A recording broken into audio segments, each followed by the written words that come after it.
Hello दोस्तों। आज मैं आपको कालीबंगा सिविलाइजेशन मतलब कालीबंगा जो स्थल है इसके पूरे फैक्ट्स और आपको कॉन्सेप्ट पूरा याद कराने वाला हूँ।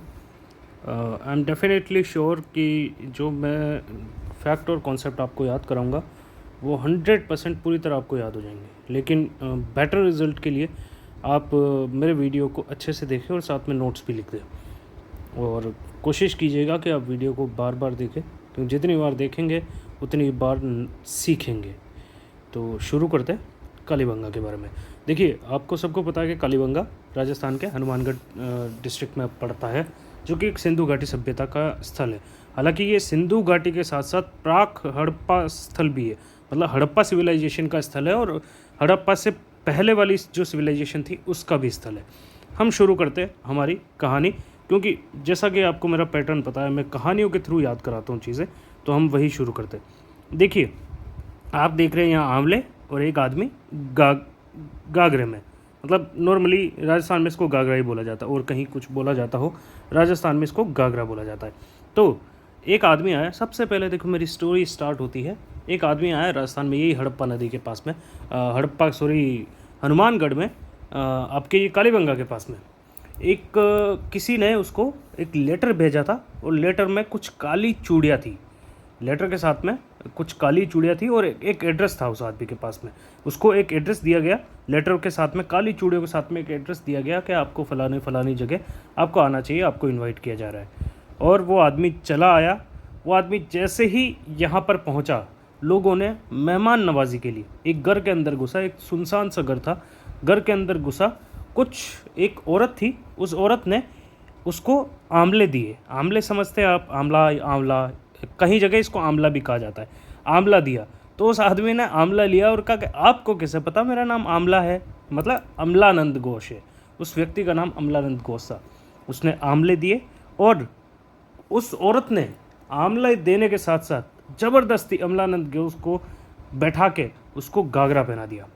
गागरा पहना दिया और बोला कि ये गागरा, ये पास वाली जो नदी है यहाँ से लेके आई हूँ मैं, पास वाली नदी में से अभी अभी सुखा के वहाँ से ये गागरा लेके आई हूँ। ये गागरा तुम्हें पहनना पड़ेगा, वरना इसी नदी में फेंक दूंगी तुम्हें।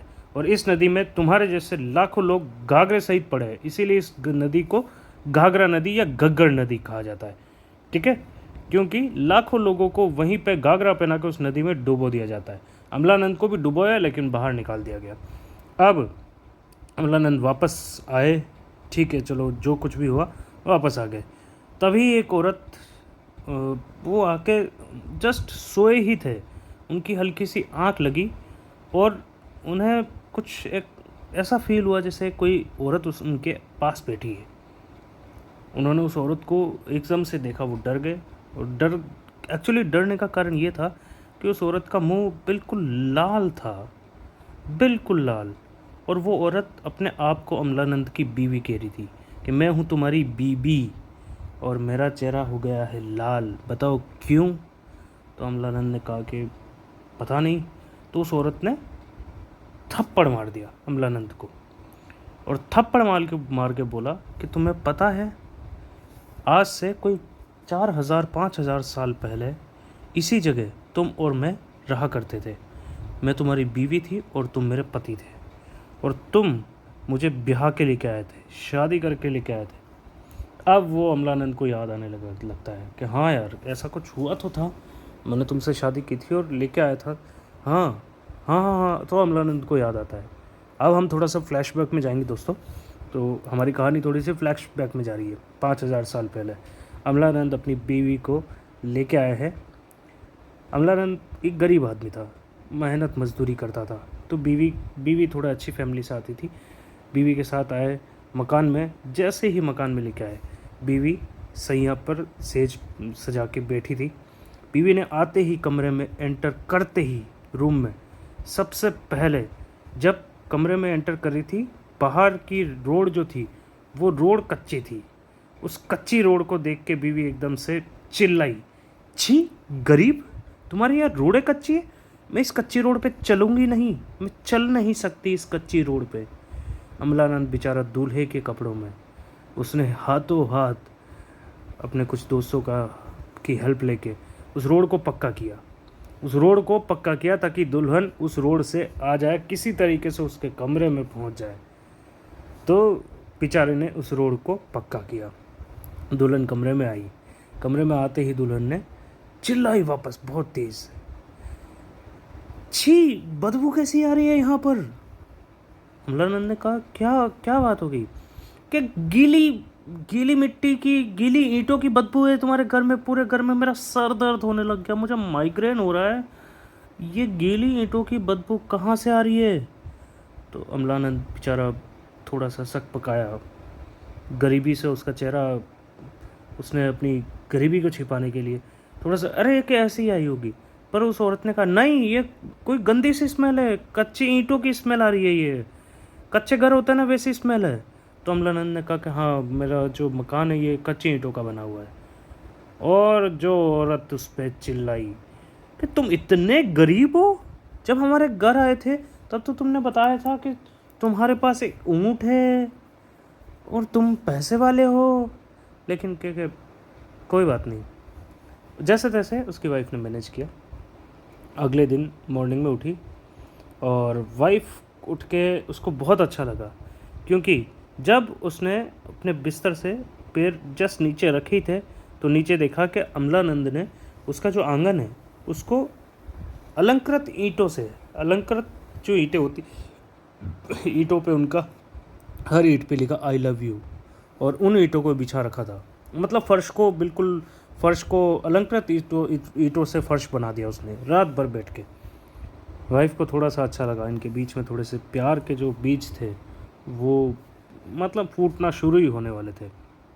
ठीक है, जैसे कि ये अमलानंद का मकान है, कच्ची ईंटों का मकान है, और ये अलंकृत जो चीज़ें हैं। अब वाइफ ने क्या हुआ कि अमलानंद के घर में एक भट्टी थी, तो अमलानंद ने कहा कि एक काम करना ना, इस भट्टी पे रोटी बनाना मेरे लिए। तो वाइफ ने ठीक बात पे ध्यान नहीं दिया।